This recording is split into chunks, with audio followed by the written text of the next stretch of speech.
مرحبا بكم. من العناوين إلى التفاصيل.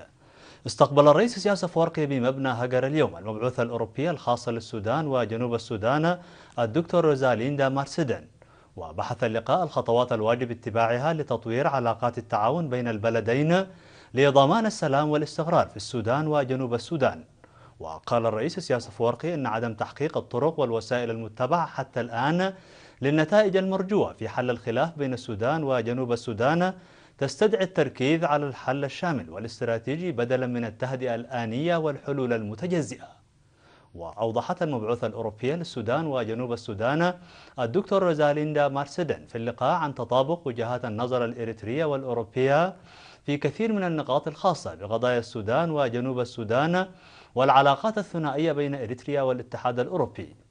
وأوضح الرئيس إسياس أفورقي عن توقع إريتريا لتقييم الاتحاد الأوروبي تجاربه السابقة ومواصلة دوره البناء في إحلال السلام والاستقرار بالسودان وجنوب السودان. وتوصل الجانبان إلى تفاهم لمواصلة التشاور في قضية السودان وجنوب السودان والقضايا الإقليمية الأخرى والقضايا ذات الاهتمام المشترك. وقالت الدكتور روزاليندا مارسيدن في تصريح لوكالة الأنباء عقب اللقاء أنها تلقت توضيحا من الرئيس إسياس أفورقي بشأن النقاط المتعلقة بإحلال حسن الجوار بين السودان وجنوب السودان، مؤكدة رغبة الاتحاد الأوروبي للعمل مع إريتريا في إحلال السلام والاستقرار بالسودانين والقرن الإفريقي عامة. وستجري المبعوث الخاص للاتحاد الأوروبي في السودان وجنوب السودان الدكتورة روزاليندا مارسيدن خلال زيارتها للبلاد التي تستغرق يومين ستجري لقاءات مع مختلف المسؤولين في الحكومة الإريترية. خرج معهد إريتريا للتقانة بماء نفحي في 4 يوليو 1193 طالبا بدرجات الماجستير والبكالوريوس والدبلوم.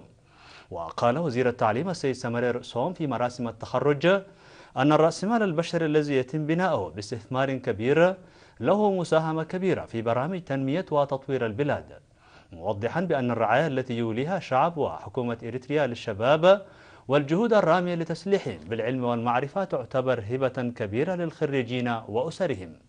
وقال أن العمل المتفاني الذي نفذ في السنوات العشر الماضية أوصل مؤسسات التعليم العالي إلى مستوى مأمون ومكن من استشراف المستقبل المشرق، داعيا الخريجين لبذل الجهد الحثيث من أجل تطوير قدراتهم والتصدي بوعي للعدائيات.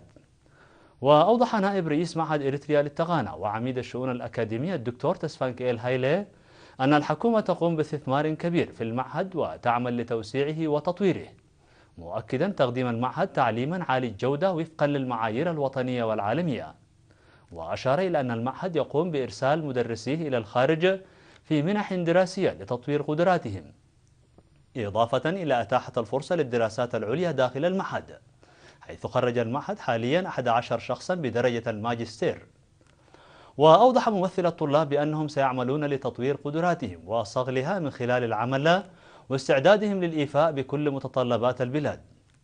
هذا ويخرج معهد إريتريا للتقانة هذا العام 11 طالبا بدرجة الماجستير و403 بدرجة البكالوريوس و698 بدرجة الدبلوم. قدمت إدارة إقليم القاشبركة جوائز للمؤسسات التي ساهمت بفعالية في إنجاح احتفالات الذكرى 22 للاستقلال. وأوضحت لجنة الاحتفالات في التقرير الذي قدمته في مراسم تسليم الجوائز أن الاحتفال كان مميزا هذا العام بسبب تنسيق المديريات قدراتها ومواردها، وقد نظم الاحتفال بطريقة عكست مضامين الاستقلال. وقال حاكم إقليم القاشبركة السيد محمد حامد في الكلمة التي ألقاها أن حفاوة الاحتفال أبرزت اعتزاز وافتخار الشعب باستقلاله، مشيدا بجهود الفنانين الشباب للأعمال التي قدموها في المناسبة. وقدم حاكم الإقليم السيد محمد حامد وقائد القيادة الغربية اللواء هيلة ساميئيل جوائز خاصة للمركز الفني للخدمات العامة وشركة البحر الأحمر لمساهمتهما الكبيرة في الاحتفالات، كما قدمت الجوائز لمديريات لوغو عنسبة وقلوج وشامبوقو لفوزها في منافسات العروض، وكذا لمديريات هيكوتا وتسني وشامبوقو لتفوقها في الكرنفال. وأوضح قائد القيادة الغربية اللواء هيلة ساميئيل في ختام المناسبة أن احتفالات الإقليم بمناسبة الاستقلال ارتكزت على المشاركة الشعبية مناشدا الجميع للدفع بالمشاركة الشعبية في برامج التنمية.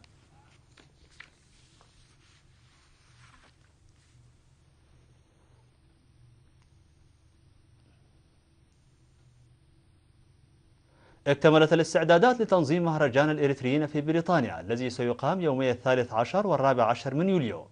وأفادت المعلومات الواردة من هناك بأن المهرجان الذي يستمر ليومين سيشمل أنشطة ثقافية وفنية وتراثية وسيمينارات لكبار المسؤولين في الحكومة الإريترية، وعرض للصور، وكذا منافسات رياضية وعرض لقرى الأقاليم.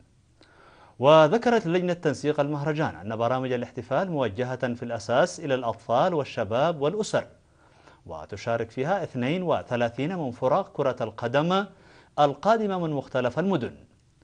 ويهدف محتوى المهرجان إلى تمتين الوحدة وإرساء الثقافة والهوية الوطنية وتعبئة المواطنين وتعزيز دورهم في القضايا الوطنية. عقد فرع الاتحاد الوطني للمرأة في مدينة كرن مؤتمره الثالث، حيث قيم أنشطة الثلاث سنوات الماضية في مجالات التنظيم والتعبئة لمكافحة العادات الضارة ورعاية الأمومة والطفولة. وأوضحت رئيسة الفرع السيدة فايزة الدالة في المؤتمر عن تأهيل 229 أسرة بالماشية في السنوات الثلاث الماضية، وتدريب 30 امرأة بالأشغال اليدوية، وتقديم القروض ل 190 امرأة في إطار جهود تحسين معيشة المرأة المحتاجة. وأشارت إلى تقديم المرأة في كرن مبلغ 58 ألف نقفة لتشجير مقبرة الشهداء وتجميلها، مؤكدة على النتائج الجيدة لحملات مكافحة الأمراض المعدية. وانتخب المؤتمر لجنة إدارية جديدة، موصيا بالاستخدام الجيد للمسؤولية الممنوحة لهن لصالح نشاطات الاتحاد. وأوضحت مسؤولة الاتحاد الوطني للمرأة في إقليم عنسبة السيدة عائشة علي نور في ختام المؤتمر أن المرحلة تتطلب تقييم الإيجابيات والسلبيات والمضي قدما بتنظيم أفضل ونتائج أرقى، مشددة على ضرورة تأطير المرأة الشابة.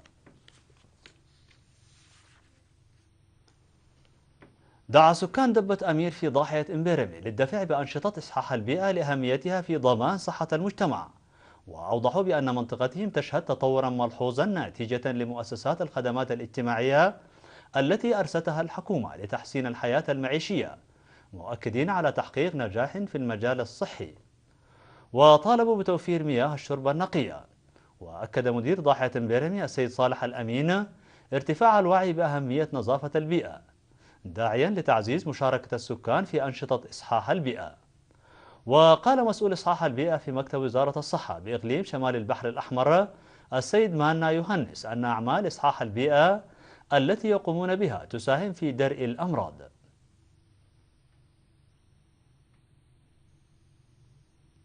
مشاهدينا الأفاضل، كانت هذه الأخبار الداخلية، فاصل قصير ونعود إليكم بالأخبار العالمية، فابقوا معنا.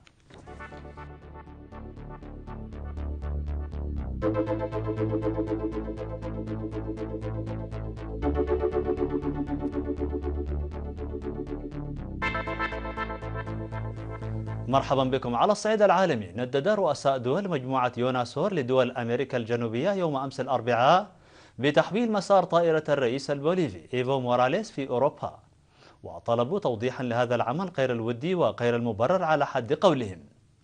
وفي بيان أصدرته حكومة البيرو التي تتولى رئاسة المجموعة في الدور الحالية، عبر رؤساء دول المجموعة عن غضبهم واستيائهم بسبب عدم السماح بهبوط طائرة موراليس في البرتغال وفرنسا يوم الثلاثاء.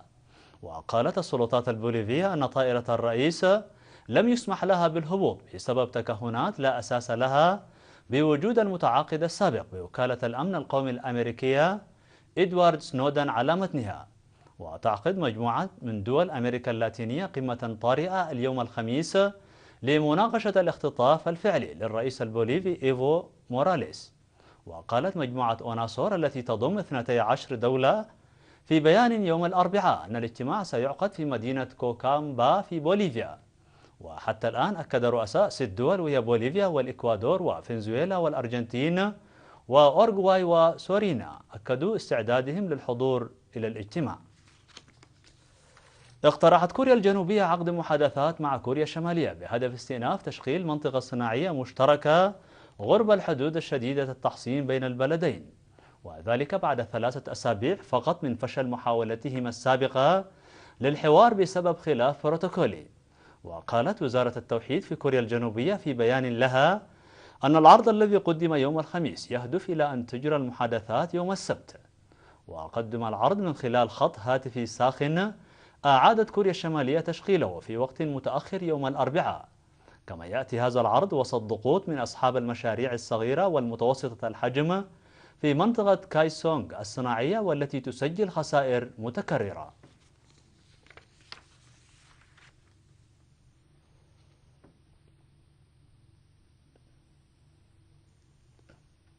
تجرى عمليات الإنقاذ على قدم وساق في إقليم إيتشيه الأندونيسي، وذلك بعد أن تسبب الزلزال في هدم العديد من المنازل وحدوث انهيارات أرضية. وقال مسؤولون أندونيسيون أن 22 شخصا على الأقل قتلوا جراء الزلزال الذي ضرب الجهة الغربية من جزيرة سومطرة، كما أصيب أكثر من 200 بجروح.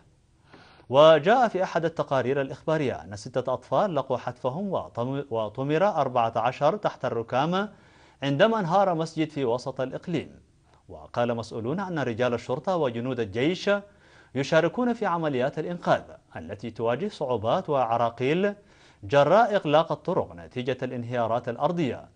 كما تشارك القوى الجوية الأندونيسية في عمليات البحث والإنقاذ بطائرة مروحية وطائرة أخرى. الجدير بالذكر أن زلزالا قويا بلغت شدته 9.1 درجة كان قد وقع في البحر قبالة السواحل الأندونيسية عام 2004 وأودى بحياة 230 ألف شخص تقريبا حول حوض المحيط الهندي. قتل 15 شخصا على الأقل في هجمات متفرقة في بغداد يوم الأربعاء. ففي منطقة النهروان جنوب شرقي العاصمة العراقية أسفر انفجار عبوة ناسفة عن مقتل 7 أشخاص على الأقل وإصابة أكثر من 14 بجروح. كما أسفرت هجمات وقعت شمالي بغداد عن مقتل 3 أشخاص. وفي ذات السياق قتل 3 مسلحين في حوادث منفصلة. وفي وقت لاحق قتل 5 جنود عراقيين ومدني وأصيب 14 آخرين في هجومين انتحاريين بسيارتين مفخختين في مدينة الموصل شمالي العراق. واستهدف الهجوم الأول الثكنة عسكرية في حي البكر شمال شرقي المدينة، بينما استهدف الثاني حفل الزفاف في حي المثنى شمالي الموصل. وكانت سلسلة من التفجيرات والهجمات شملت مناطق متعددة من العراق يوم الثلاثاء قد أودت بحياة 57 شخصا، بينما قتل 49 في هجمات وقعت يوم الاثنين. وكانت الأمم المتحدة قد قالت أن التصعيد الذي يشهده العراق في أعمال العنف قد أسفر عن مقتل أكثر من 2500 شخص في الفترة بين أبريل ويونيو الماضيين. أعفى الزعيم الكوبي راؤول كاسترو عددا من كبار القيادات في لجنة الحزب الشيوعي المركزية ذات النفوذ من مناصبهم، ومن بين هؤلاء الرئيس السابق للبرلمان ووزير الخارجية ريكاردو ألاراكون أحد حلفاء الزعيم الكوبي السابق فيدل كاسترو. وأشار الرئيس الكوبي إلى أن هؤلاء الأشخاص لم يرتكبوا أي أخطاء ولم يكونوا ضارعين في أي جرائم. وقال أن هذه التغييرات ليست أكثر من مؤشر إلى تغير مسار الأحداث. وكان ألاراكون البالغ من العمر 76 عاما واحدا من أشهر السياسيين ظهورا وعضوا في اللجنة المركزية منذ عام 1992، وقد تنحى عن رئاسة البرلمان في شهر فبراير. ومن بين الأربعة الآخرين الذين أزيحوا عن مناصبهم خوزيه ميغيل ميار باراكوس البالغ 81 عاما والذي كان سكرتيرا لمجلس الدولة لمدة 3 عقود، وميسائيل أنامورادو وهو في 60 من عمره رئيس الحزب في سانتياغو دي كوبا. وقال الزعيم كاسترو أن هناك بابا تدخل منه وهناك بابا تخرج منه دون أن يكون لذلك أي دلالة سلبية. هذا وقد تولى راؤول كاسترو قيادة كوبا عندما تنحى شقيقه الأكبر في عام 2008 وانتخب في فبراير لولاية ثانية مدتها 5 سنوات قال أنها الأخيرة بالنسبة إليه. مشاهدينا الأفاضل، بهذا نكون قد وصلنا بكم إلى نهاية النشرة. شكرا على حسن المتابعة، دمتم بألف خير.